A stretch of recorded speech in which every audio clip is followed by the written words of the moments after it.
Yo, hello guys, and welcome back again to a brand new video. In today's tutorial, guys, I will show you how to get your IBAN in Wise. So, basically, in Wise, you will find that you have multiple cards, and each card has its own IBAN. And basically, the IBAN, for example, IBAN bank example. So let's search Wise.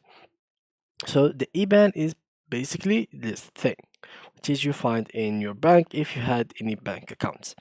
So in order to get it, basically, you will find it's something around that. So the code of country code, even code, and etc. So it is like something like that. So let's go first to Wise.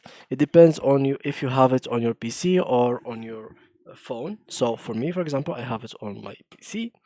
And second thing, if you are new to Wise, you'll have to get started from here. So click on get started and then let's go and open. So let's go back just a minute. Here you'll find business account and personal account. So for me, I will just go with personal account. If you want a business account, you can just go for it as well.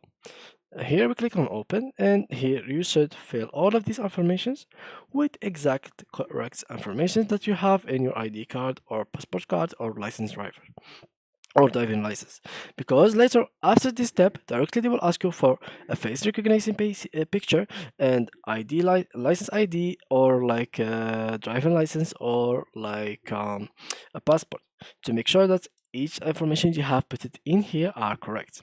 After that, you will pass by 3 days of review and control, so they will control your account and see if everything is correct. After that, they will accept you. Now, you will go here to cards and check if your country is reachable. If not, just join the waitlist.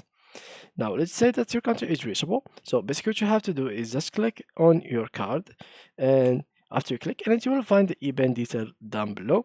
So just copy it, and that's it, guys. So that was it, guys. Thank you for watching, and see you in the next tutorial.